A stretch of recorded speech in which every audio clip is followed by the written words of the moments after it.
UFC 267 Blachowicz versus Teixeira is finally here, and I'm going to go through the entire card, starting with the early prelims, ending with the main event, giving my prediction and breakdown for every single fight on the card. And what an amazing stacked card this is, top to bottom, filled with amazing and fun bouts, one after the other. Let's start with the early prelim opener of Tagir Ulanbekov versus Allan Nascimento, a flyweight bout. Tagir Ulanbekov, very, very well known in the flyweight division. He's been a guy around Khabib, which means he's going to get some of those trickle-down fans. He's a very, very good fighter. Allan Nascimento is also a very good fighter, only didn't get into the UFC because he lost a split decision to Ulanbekov, and Ulanbekov seems to be doing pretty good in his own career. I had problems picking Tagir Ulanbekov moving forward in his career. I do believe he's going to get the win over Allan Nascimento, but I had worries because that Bruno Silva fight at the time, I expected him to really easily dominate Bruno Silva. I thought he lost the first round. He won the second two rounds by pressuring Bruno Silva, getting the takedown, starting to win the exchanges on the feet, and showing how good his pressure and cardio is in a 3-round fight. He only has one loss to Ismagulov when he was way younger, and Zalgas was closer to his prime. It was a very close fight, could have gone either way. I actually did give the fight to Ismagulov, but it was a very, very close one. Tagir Ulanbekov, though, I didn't like the performance against Bruno Silva until I saw Bruno Silva do very well in his next two fights. We have not seen anything of Tagir Ulanbekov since that Bruno Silva bout, but since then, Bruno Silva's had a bunch of great performances, proved himself as a good flyweight contender himself, and I feel like Tagir Ulanbekov's going to get this one done against Allan Nascimento. Allan Nascimento's very, very explosive in the early rounds. He's got good submission game off of his back. He's got a great submission game in general. He's a very big guy for the flyweight division, 5'9". I think I see this fight going quite competitively, but I do believe that Tagir Ulanbekov, with that pressure, with the cardio, is going to be able to bounce back in the later rounds, put the pressure on Allan Nascimento, start to wear him down, start to win the exchanges on the feet, start to win the exchanges on the ground. I see a very similar bout to the Bruno Silva one, but I don't think Allan Nascimento is going to be able to do too much to Tagir Ulanbekov on the feet. He's got a shorter reach, even though he's a bigger guy. I do believe Allan Nascimento is probably going to get a takedown in the first round and have some moments of success where maybe he gets into half guard or he gets into side control on the ground and Tagir has to work his way out of it. I'm going to give the first round to Allan Nascimento here because he's very dangerous early, but as the rounds go on, I'm going to go with Tagir Ulanbekov. I think Allan Nascimento making his UFC debut when he didn't really expect to get a UFC debut anyway because he's only won one in a row since losing on the Contender Series. I don't think he's going to be all there mentally. I think he's going to go for it too soon, get some good moments of success, but then start to alleviate as the fight goes on. Tagir Ulanbekov's going to take over in the later two rounds, 29-28 Tagir Ulanbekov. Moving on up the card, Magomed Mustafaev versus Damir Ismagulov. On the early prelims, the second fight on the early prelims, this is an amazing bout. Two great lightweight contenders. Magomed Mustafaev, of course, known mostly for the spinning back kick to the face against Rafael Fiziev, and Fiziev's been doing real good with his own career recently. Also known as well for a close split decision to Brad Riddell, and that's looking really good as well now. Of course, Brad Riddell and Rafael Fiziev now taking on each other. Bit of a coincidence there, but Magomed Mustafaev, very, very good. But in my opinion, I was trying to pick Magomed Mustafaev here. He's good on the feet, he's very explosive in the first round, but sometimes against decent and great capable strikers like Brad Riddell, he has to rely on his grappling. I don't think he can rely on his grappling against a guy like Damir Ismagulov. A lot of people have not heard of Damir Ismagulov because he never really made it to the big show where he really broke out as a massive name in the division, but he was a very good lightweight. I mean, the record speaks for itself, 23-1 in the lightweight division, and his one loss is way earlier back in his career against a big jump up in talent when he was only 5-0 against a guy in Ramazan Ezenbayev who was 8-1 at the time. Other than that, he's fought great competition opponents, 10-2, 12-2, 16-3, 6-1 on the regional scene, 9-2, 13-2, 21-3. He ran the gauntlet at M1. M1 is one of the best promotions outside of the UFC, in my opinion. It's up there with KSW and some of the other ones. I think it's better than Cage Warriors by far. M1 is literally top tier level on the regional scene. I really like his chances here against Magomed Mustafaev. I think he can ground this one out with a grappling. Watching Magomed Mustafaev struggle to out grapple a guy in Brad Riddell, who's a kickboxer, really? Let's be real, Brad Riddell and the other guys at CKB, mostly, other than a certain select few of them, are kickboxers who turned to MMA and started picking up some wrestling skills along the way. Watching Magomed Mustafaev try and offensively grapple against Brad Riddell and fail to do it effectively other than just holding Brad Riddell against a fucking cage, I feel like Damir is going to see that and think to himself, I'm way better at grappling than this guy. I think Damir Ismagulov would give Brad Riddell huge problems in the grappling department. I think in his last fight, he was a little bit off because he hadn't been in a cage for about 2 years nearly since his Thiago Moises win. And listen to these wins I'm mentioning here. Thiago Moises beat him. Islam Makhachev beats Thiago Moises. He's considered one of the best lightweights in the world. Damir Ismagulov beats Thiago Moises before him.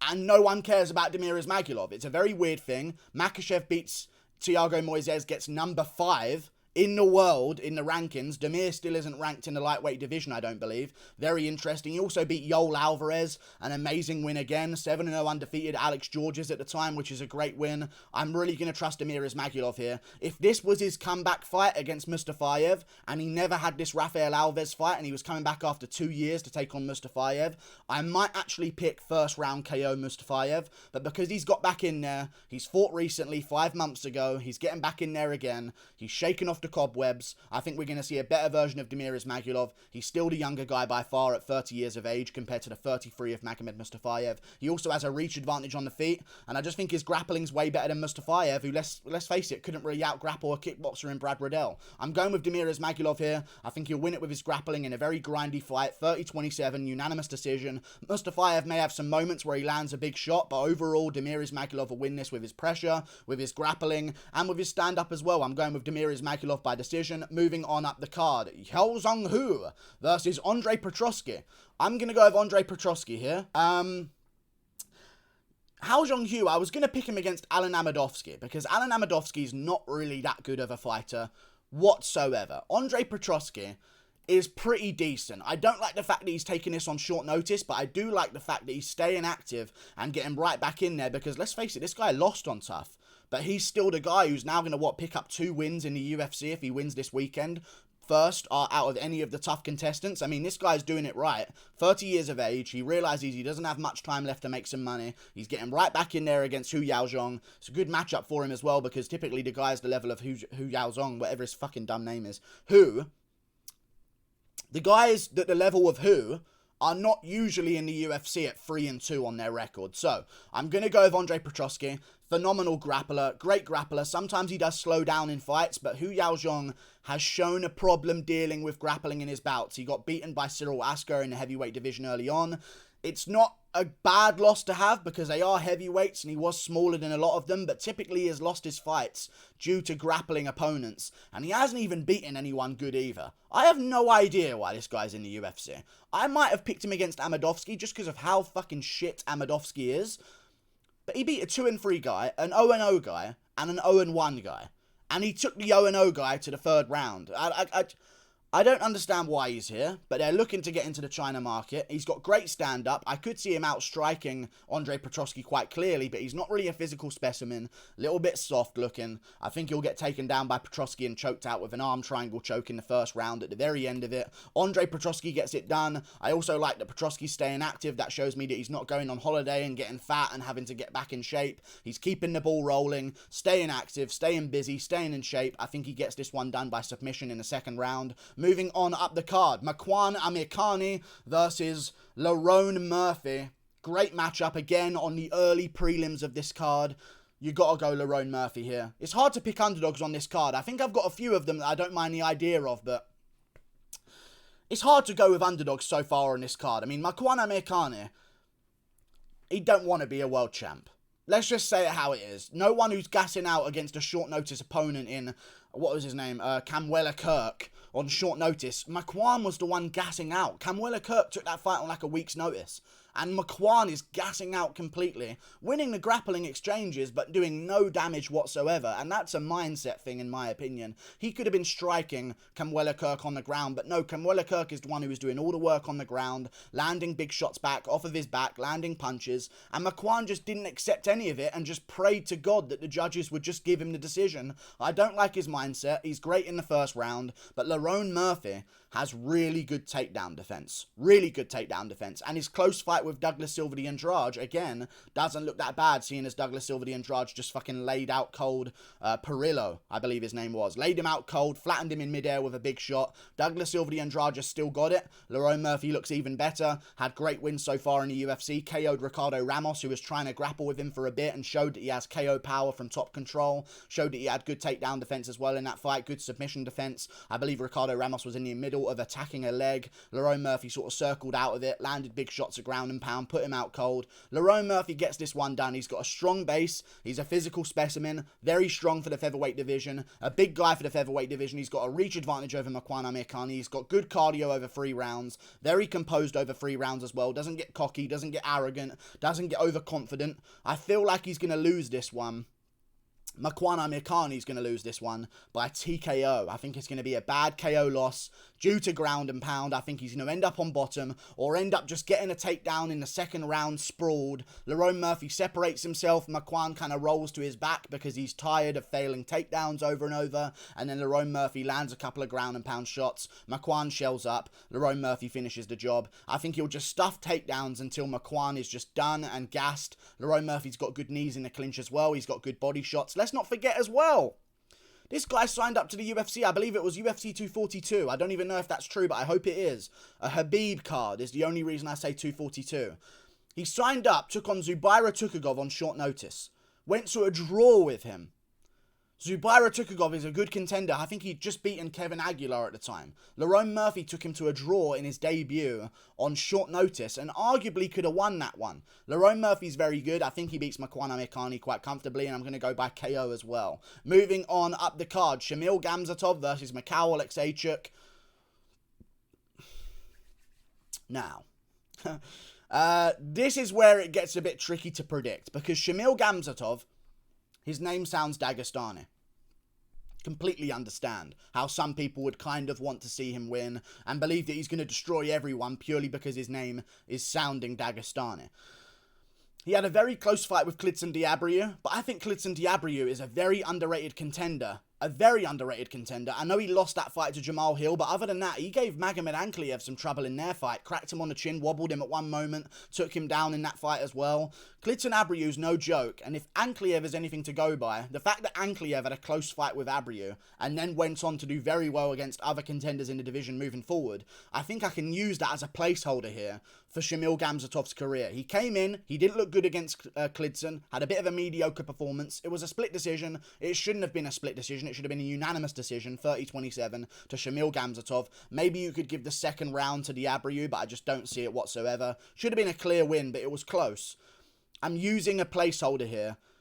Ankalaev was close with Abriu. He went on to beat top competition opponents. Shamil was close with Abriu. He has taken a long time off, but I don't think Michal Oleksiejczuk's going to get the KO here. He's not a great specimen in the light heavyweight division either. He's not a big guy. He has problems with grappling as well, so I think if Shamil wants to, he can go towards some of the grappling that he does have in his game. Good stand-up as well. Investment heavy.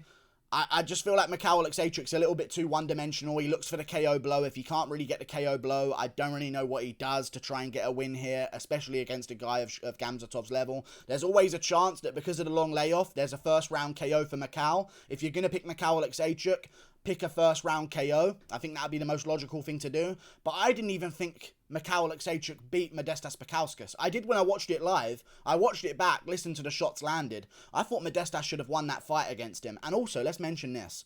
Modestas Bukauskas is chinny as fuck. He's really chinny. And not being able to KO him doesn't really bode well for being able to KO a guy like Shamil Gamzatov. I think Shamil's got this one in the bag. He's got a reach advantage. He's got a height advantage on the feet, and it's going to take place on the feet, in my opinion, if Shamil wants it to. He's undefeated. He's confident. I think he'll get this one done against Michal. Close fight, risky fight in that first round, but if we get out of that first 2-minute period, I think Shamil takes this one over and wins it by unanimous decision. Moving on up the card, Elizeu Zaleski dos Santos versus Benoit St. Denis. I'm going to go with the underdog, I do believe. I haven't seen odds anywhere, so I think he's the underdog. St. Denis Benoit. I'm going to go with him. Benoit. Fuck, why do I always say the name like that? Benoit Saint Denis. I'm going to go with Benoit Saint Denis. He's got great grappling. And Elizeu Zaleski dos Santos, getting a bit older now in his career. 35 years of age versus a 25-year-old on the rise, undefeated, 8-0. And he's fought good competition, this Benoit Saint Denis. This is not an 8-0 guy where we don't really know how good he is. Like Zviad Zvishvili, whoever fought last card. I can't even say his name. It's very, very difficult. But Saint Denis, very good. Beat some great opponents. I watched his fight with Baysaryov, who is Dagestani. Ibrahim Baysaryov, who was 7-1 at the time. Good fighter himself. He got an armbar in the first round. And he showed in that fight decent stand-up. He's capable. I watched a couple of his later fights as well. He's improved his stand-up. We're looking at an improving fighter here because of how young he is. And he's still beating good competition back in 2019. He's incredibly active. He's fought 2 times already in 2021. There's no sign of him being a bit rusty in the first round. And maybe Elizeu catches him with a wheel kick. Don't see that one happening. He's got a good chin. I've seen him take big shots. He's beat good opponents.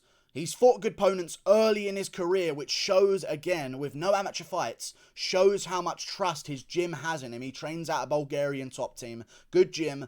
If Blachowicz is anything to go by, this guy's going to have a good chin as well because those Bulgarians are pretty tough. But he fought a 4-0 guy in his second ever fight. 2-0 guy after that. 7-1 guy after that. He's fighting great competition opponents straight out the bat. And that tells me his coaches are looking at him and thinking, you can beat any of these guys. You're the next big thing. I'm going to go with him here over Elizeu Zaleski dos Santos because Elizeu seems to slow down in some of his fights recently. Starting to gas out a little bit, and to mitigate that, he started not throwing a lot of volume at all. He used to be a lot more wild, take way more chances, go for the KO early, be a lot more pressurizing, and he'd have like a first round onslaught of where he'd go for his opponent and try and finish them. Now, to mitigate his cardio problems, he started just not really throwing anything. Scooting around the outside. I thought he beat Muslim Salikov, but I think against this style of opponent in Benoit, who can pressure and stick to you, he's got very sticky grappling. That's how I'd describe him. He sticks to you, he pressures you, he doesn't let go, goes for takedown after takedown after takedown. You sprawl the first one, who cares, I'm going to get the second one. I think he can make a high pressure fight and a high volume fight with Elizeu, and I think Elizeu starts to slow down and loses this one as it goes on. I'll call a third round submission for Benoit Saint Denis. Moving on up the card to another fight that takes place. Albert Duraev versus Roman Kopylov. Again, Duraev. He's good. He's very good. I feel like this is a bit of a Russian showcase card. Like, hey, here's the Russians. Let's just let the Russians win on this card. Albert Duraev, Roman Kopylov. Russian versus Russian, though, so I can't say anything about that. I'm going to go with Duraev. He's got great grappling, and Roman Kopylov is good, and he does have good stand-up, but he's not really a big KO puncher. And if you look at Duraev's career so far, the only losses that he has have all come by first-round KO, 3 of them. Little bit chinny, maybe. Little bit chinny for the division. That might be his only problem. But I don't see Kopylov as one of those one-punch KO guys. He has a lot of finishes in the 4th round. He has 2 finishes in the 4th round before he even made his UFC debut. He's a volume striker. He picks up the pace. He has multiple third-round finishes, 3 third-round finishes in his career, 2 4th-round finishes, 2 second-round finishes, only 1 first-round finish. And that was against a 6-2 opponent, really. Like, not the best opponent that he's taken on in his career. I don't think he's going to have the pressure or the explosiveness early on to catch Duraev before Duraev gets a hold of him. And Roberson out-grappled this guy. Roberson's entire problem in his game, his whole career, has been grappling. He lost to Brendan Allen in his last fight by being out-grappled, got submitted in the first round. Lost to Marvin Vettori by being out-grappled and submitted in the first round. And Vettori's not really a finisher. So to be finished by him in the first round, not a good look on your grappling. Lost to Glover Teixeira by first round submission. Lost to Cesar Ferreira by first round submission. Roberson is not a grappler, and he was able to out-grapple Roman Kopylov. I think that speaks volumes on Kopylov's grappling level. I think that Duraev's going to get a rear naked choke in the second round. I think he'll drag it out a bit. I think Kopylov will be game. He'll be tough. He'll try and get out of certain situations. I'll see a second round rear naked for Duraev. Moving on up the card to another fight on the prelims, which is Ricardo Ramos versus Zubaira Tukhugov. Great matchup on the prelims again. Tough one. I'm going to go with Ricardo Ramos. I think he's pretty good, and I'm not sold on Zubaira Tukhugov, man. This is the guy from Chechnya, I believe, who had millions and millions of Instagram followers before he even came into the UFC. Big name, or as he came into the UFC, he got a bunch of big names on his record. I've just seen him slow down in so many fights, and it's not like a genetic issue. You're like having problems with cardio here. And fair play, you could say, but he's going to beat the level of opponent that Ricardo Ramos is, but Lerone Murphy took him to a draw on short notice. Lerone Murphy was pushing the pace in that fight. Fair play, staph infection every time a Dagestani or Chechen fighter gets tired seems to be the excuse. Staph infection, of course. They're immortal. They're inhumane. There's no way they would slow down unless they had a disease. No, I feel like he does have a cardio problem, and Ricardo Ramos has good body work, good knees to the body. He's very dangerous when he's under pressure, and usually Zubaira Tukhugov likes to corral his opponent into the cage, land big shots, and be explosive. And I've seen Ricardo Ramos land spinning elbows on opponents. He's very good when his back's against the cage, very explosive out of nowhere. He's got a decent chin, although he has been finished in his career. He pushes a good pace. I think he'll be able to push a good enough pace against Tukhugov, and I can see him winning this one by split decision, 29-28. Tukhugov looking around like, I took him down and did no damage. How have they given it to him? I think Ramos is going to be busier on the ground. He'll scramble more. He'll be more desperate to win, and Tukhugov will let this one slide like he has a bunch of fights in his career. I'm going to go with Ricardo Ramos getting this one done as an upset. Moving on up the card, Amanda Ribas versus Virna Jandiroba. This is Ribas' fight, in my opinion, pretty clearly. It's a tough one, because it is a good opponent in Virna Jandiroba. I don't mind the idea of an upset, but I'm going to be going with Amanda Ribas here. She's just better on the feet. She's better on the ground. She's better on the ground. She's better on the feet. Jandiroba got outstruck by Mackenzie Dern. That's what we're looking at here. Ribas danced rings around Mackenzie Dern and made her look a fool on the feet, and you should make Mackenzie Dern look like a fool on the feet. I don't see Virna Jandiroba out-grappling Ribas, and I most definitely don't see her out-striking her on the feet. The only question you could have is maybe Ribas is very, very chinny, but she's lost to the same girl by KO. Marina Rodriguez does have good power, and she just beat Mackenzie Dern herself and whooped her across the 5 rounds. Marina Rodriguez is a very good, capable fighter. But other than that, Ribas seems to do very well against other opponents, and I think Rodriguez just has that different power in that division that not a lot of other girls have, especially not Virna Jandiroba. I'm not picking her to win. I don't think she's too good, and she doesn't have great cardio. There's just no area where I can bulletproof say she wins because of this. There's just like maybe, and I don't like maybes. So I'm going with Amanda Ribas. She'll get this one done, dancing around on the feet for 3 rounds, 30-27, unanimous decision win. Moving on to the main card, Magomed Ankalaev versus Volkan Ozdemir. Oh my god, this main card. I'm going to go with Magomed Ankalaev here over Volkan Ozdemir. I think he does get this one done. He's just a bit better on the feet. He's a lot more technical. Volkan Ozdemir does a lot of sloppy mistakes.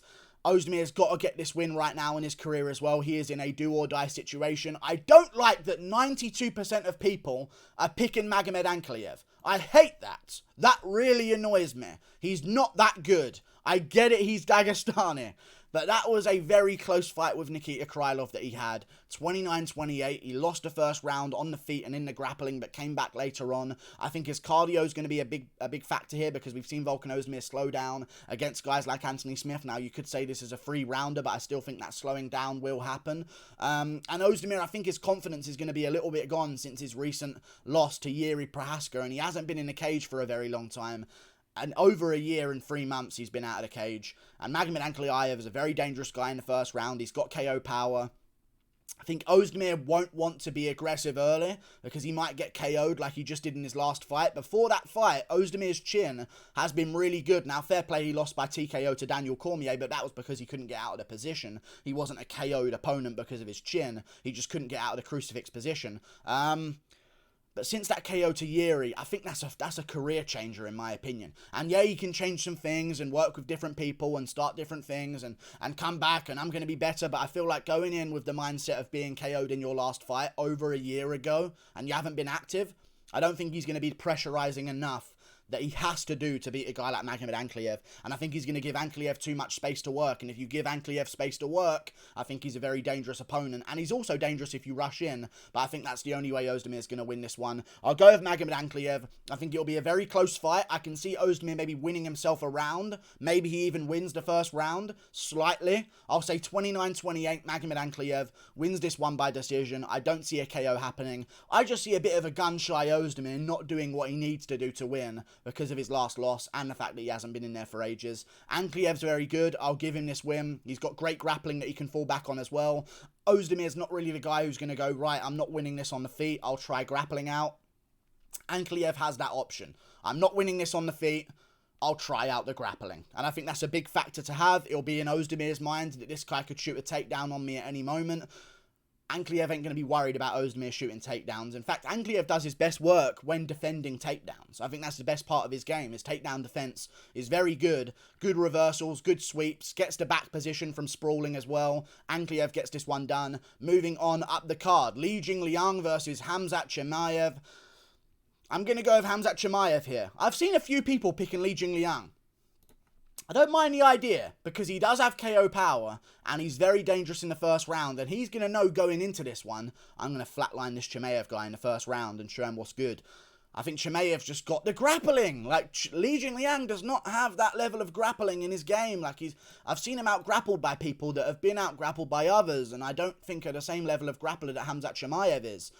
I'm going to be going with Chimaev here. Fair play, he's a little bit unproven, but I just think the grappling that he showed us, you can just see in the technique of how he does it, this guy knows his way around the mats. He's great at grappling, trains at All Stars Training Center, known for good grappling. He's had a freestyle wrestling career as well. He was training right now and mixing in some training against Jack Hermansson in a grappling match. Trains with great grapplers himself in that regard. Jack Hermansson's one of the best grapplers in the middleweight division. His one-punch KO win against Gerald Meerschaert is looking much better than it did before, because before I was thinking, you know what, they're giving him a good matchup against Gerald Meerschaert. It's dangerous, but he's still a guy who I don't believe is going to beat Chimaev. But since then, Meerschaert chokes out Fabinski in the first round, chokes out Muradov in the second round, and has some good moments on the feet as well. It's a great win in hindsight for Khamzat Chimaev, and I think he'll get this one done. I think the jump up is just enough for him to get this one done by grappling, taking down Li Jingliang. And I just think Li Jingliang has shown so many holes in his grappling game so far in his career. Neil Magny out-grappled him in certain moments and just made Li Jingliang melt under pressure. Jake Matthews out-grappled Li Jingliang as well and had him in all sorts of trouble in that fight. Even had him in a good guillotine at one point, and Li Jingliang was like sticking his fingers in Jake Matthews' eyes to try and get out of it. Jake Matthews, very good at grappling. Not the level of Khamzat Chimaev. Got out-grappled quite easily against Sean Brady as well. Not even as big as Khamzat Chimaev. Let's not forget, Chimaev is a fucking massive guy for the welterweight division. The only problem is, he could get KO'd in the first round because he's had some time off. I just think the grappling is going to make Li Jingliang not want to overthrow his shots. And Li Jingliang, he got out-grappled by Kita Nakamura, and I'm looking way back in his career here, but still, it's the same thing every time. You're being out-grappled, you're being out-grappled, you're being out-pressured, you're being intimidated by a bigger opponent like Neil Magny. You've got a bigger opponent who can grapple, and he has one-punch KO power. Chimaev gets this one done against Li Jingliang. I trust him to. Dangerous fight, but again, on the feet, he's taller, he's younger. He's got a 4.5-inch reach advantage, or a 3.5-inch reach advantage that he can try and hide behind with Li Jingliang. Jingliang's good. I think he caught Ponzinibbio when Ponzinibbio was a little bit rusty. Came in after a long time off. Chimaev hasn't had that much time off. I know we say he's had a layoff because he was so active beforehand. I still trust him to get this one done. Chimaev out-grapples Li Jingliang, submits him in the second round with like punches to like a rear naked choke. Gets it done. Moving on up the card, Alexander Volkov versus Marcin Tybura. I'm going to be going with Alexander Volkov here. Safest money on the card. Time for him to lose, because every time I say that, they fucking lose. Volkov. It's Volkov here. Tybura's good. I've actually picked Tybura in all of his last 4 fights, I believe. On his recent streak, I've been picking Tybura. He's been the underdog. Fuck it. Tybura's got this one in the bag. This guy's shit that he's taken on. Oh, another underdog for Tybura. I'm picking Tybura here to get this one done. Like, Tybura's usually a good pick for me as an underdog. Don't see this one going his way. I mean, out of everyone who's grappled with Curtis Blades, Volkov's done really good, and that was small Volkov. We're talking about big Volkov. We're talking about Swolkov here, okay? The big man himself bulked himself into a heavyweight. He's got much more power. He's got better takedown defense. I reckon he's going to go out there and tune up Marcin Tybura on the feet. Front kicks to the stomach of Tybura, I think, are going to keep him at bay, not allow him to pressure Alexander Volkov against the cage the way he wants to. Volkov's got great clinch game. He's got great takedown defense. He's got a great ground game even though he's there. I thought he could have won the last 2 rounds against Curtis Blades. Great cardio in a high-pressure fight. Tybura likes to pressure opponents, get them to the ground, smack them up against the cage. Volkov keeps range well. Doesn't allow himself to be pinned against a cage. Great takedown defense. Great cardio. Those are all recipes for disaster against Marcin Tybura. I think Tybura is going to lose pretty convincingly. Plus, Volkov's got the reach advantage. And Volkov's just way better than him on the feet. I mean, even though Tybura did get the win against Greg Hardy and Walt Harris, and I picked him to do so, he still took a fucking beating in those early rounds. Volkov's not going to expend all of his energy looking to destroy Tybura in the first round like Greg Hardy and Walt Harris are. He's going to take his time. He's going to chop at the legs. He's going to go to the body. He's going to stick a jab out there. And he's going to be a bit more patient. And I think he wins this one 29-28, unanimous decision. Maybe Tybura wins a close third round. But no, I'll go 30-27. Alexander Volkov over Marcin Tybura. I just think he picks him apart and keeps him at range and beats him up. Third round's going to be close because Tybura is going to start to get the better of the pressure game and start to crowd Volkov against the cage. Maybe knee up the thigh a little bit, punch to the body in the clinch. But Volkov's got this one done. I think he's the lock of the card. Moving on up the card. Islam Makhachev versus Dan Hooker. Oh my god, this card. I'm going with Islam Makhachev here. I know some people are testing out the Dan Hooker pick. I think they're doing it because of the odds. I think if you put different fucking Dagestani or Chechen. If you put Islam Makhachev as a 2-1 favourite, no one's picking Dan Hooker. You know what that tells me? It's purely based on the odds. I know he's Dagestani, Islam Makhachev, so the odds are going to be crazy because all of the Dagestanis put their money on the Dagestani fighter and go, oh, he's a god. I love him. I live vicariously through him. I wish he'd fuck my ass. I wish I could have a bath with him. All that stuff. But Islam Makhachev should ideally be a 2-1 favourite here over Dan Hooker. And he rightfully deserves to be that way. Dan Hooker is not going to have an ideal training camp here. I know he just out-grappled Nasrat Haqparast, but I thought he would do so. I thought he would be better than Nasrat by far. Nasrat's good, but his win against Rafa Garcia has not looked good in hindsight, seeing as now Chris Gertschmacher has beaten Rafa Garcia. So Nasrat has some good wins. He also has a loss to Drew Dober, and Drew Dober levels to the game. You know what I mean? Drew Dober's good, but not quite good in a lightweight division. Islam Makhachev, I reckon he gets this one done. Dan Hooker's very good at grappling. He's very good at stand-up. I can see him maybe doing good in the first round of this. I might even give the first round to Dan Hooker. That's my hot take. First round, Dan Hooker wins this. He knees the body of Makhachev. He lands some decent shots at range. He maybe catches Makhachev with a big punch and tries to sort of close the distance and look for something to happen. But then Makhachev always has that ability to just dive at the legs. I'm going to dive at the legs. I'm going to get a hold of your leg and I'm going to take you for a spin. I think Makhachev's a much better grappler than Dan Hooker. And I think he's going to show that this weekend. I think he'll out-grapple him, put him against the cage, knee him to the thigh. I don't think he's going to get any kind of dominant position on Dan Hooker in the first round, which is why I'll give the round to Hooker. Hooker's got very long arms. He's going to punch from the clinch. He's going to have his back to the cage, punching round at Makhachev's face, kneeing to the body a couple of times, punching to the body a couple of times, getting taken down a couple of times, but getting back up to one knee, getting the whizzer back, getting the underhook, punching the body a couple more times. I can see Dan Hooker winning the first round, but Makhachev, he's got 5-round cardio. We saw that against Moises. I think he's just going to out-grapple him as the rounds go on. Rounds 2 and 3, Makhachev starts getting better takedowns. He starts establishing a bit more positional dominance. Starts to land a little bit of ground and pound. Have a close submission attempt maybe at one point in the second round. Dan Hooker survives it. Lands some decent shots on the feet, but it's not enough. Makhachev's won the second round. Makhachev's going to dominate the third round. Win it with a grappling, get into a more dominant position, maybe have the back of Dan Hooker at one moment, or even have one hook in against the cage, punching him in the head as he does it. I think Makhachev's going to win this one. It's going to be fucking boring if Makhachev wins. Let's be real. If he doesn't get a finish, that's typically how it goes. I respect the game, but it is going to be a bit of a snooze fest of a fight. I'm just predicting how I believe the fight's going to go. I think it's going to be a bit of a snooze fest after the first round. The adrenaline's going to start to die down for Dan Hooker. He's going to start to see his hopes start to slide away from him. Makhachev gets the second 2 rounds. 29-28 unanimous decision. Plus, Dan Hooker Even if he had his best gym ever, I don't think he beats Makhachev. So, the fact that he now doesn't have a perfect gym. I know he's training at a gym right now, but he does not have the perfect warm-up that you need to beat a guy like Islam Makhachev. He does not have an 8-week camp of great wrestlers from all around the world just drilling takedowns on him while he tries to defend. He doesn't have that for this camp. He has makeshift sparring partners. Try and be like Makhachev for me. Some random other guy, some fucking Latin guy from America. Who knows who he's fucking training with, in all honesty. Just try and be like Makhachev. And then, like, it's just not an ideal camp for him. I don't think he would win on an ideal camp. I don't think this is an ideal camp, and I don't think he wins it here either. Islam Makhachev gets it done, but I'm rooting for Dan Hooker because he's the real-life BMF. Moving on up the card, Petr Yan versus Corey Sandhagen. I'm going with Petr Yan here. Tough matchup to call. Very tough matchup to call. I believe one of the best underdogs on the card is Corey Sandhagen. You never know with him. He can land that flying knee out of nowhere. He can land the spinning head kick, the head kick out of nowhere. He's got a lot of different moves that can turn out the fight.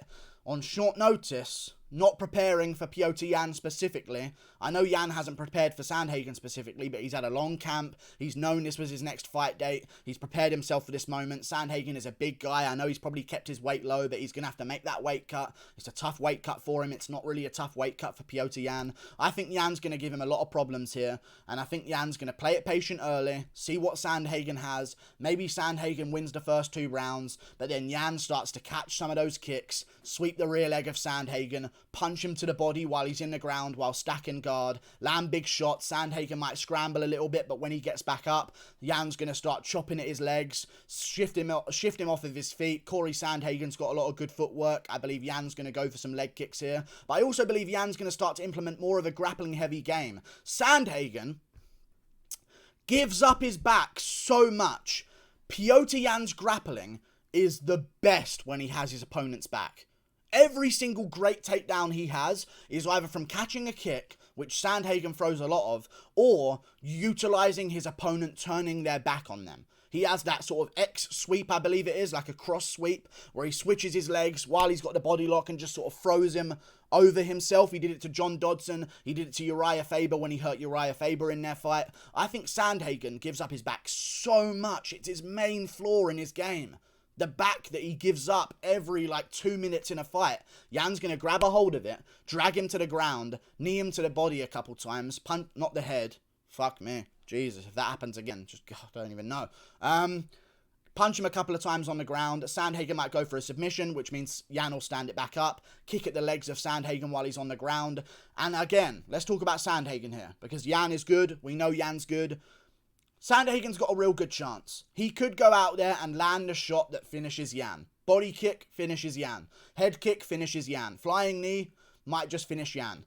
You look at the finishes of Corey Sandhagen's career. Name the 3 chinniest fighters in the bantamweight division. You know? The last 3 fights of Corey Sandhagen's career. Name the 3 chinniest bantamweights you can think of in the rankings right now. Is it TJ Dillashaw, Frankie Edgar, and Marlon Moraes? It is. Those are the names you thought of. He couldn't KO TJ Dillashaw.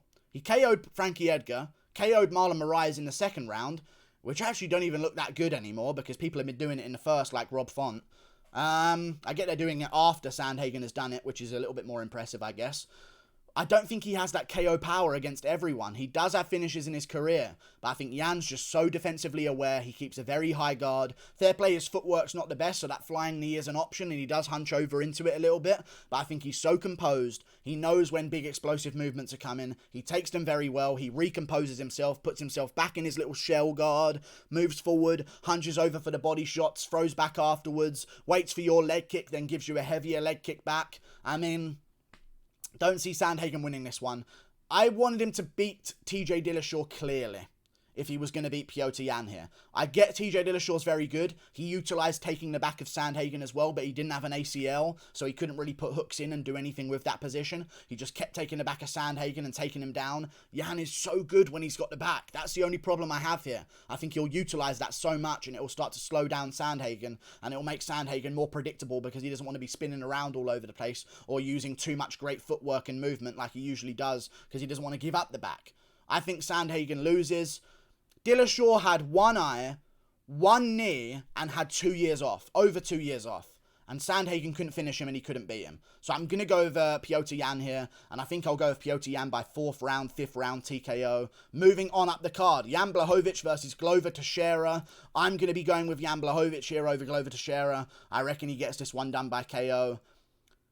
The underdogs on this card, they don't make that much sense to pick. But because of the odds and the way, like, how separated people are from picking them, 15% of people think Glover Teixeira is going to win this one. I mean, 22% think Sandhagen's going to win. There's so many underdogs on this card where you're like, they could win, but the only reason I feel like we're thinking that is because the odds are kind of giving them a little bit of not much respect, let's just say. I think Glover should be much closer in the odds. I think Jan Blachowicz has got this one in the bag. Glover Teixeira is an older opponent. I know Jan Blachowicz is too, but Glover is 41 years of age. He takes damage every single fucking fight that he has. He got beaten up by Smith in the first round of their fight quite badly. He got dropped twice against Thiago Santos. Your chin just doesn't get better when you keep getting dropped every fight.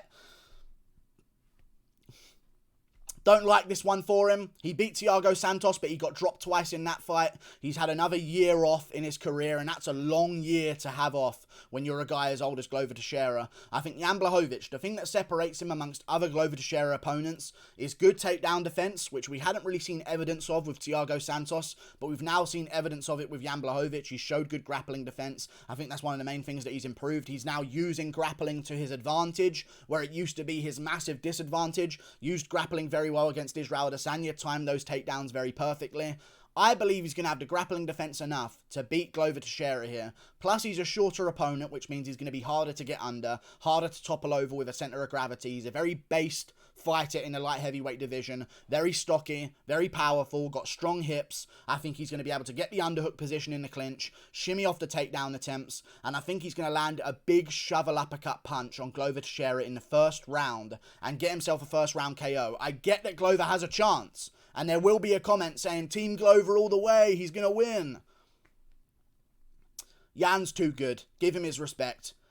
He'll KO Glover in the first round. One other difference that Jan Blachowicz has above any other Glover Teixeira opponents that he doesn't get credit for.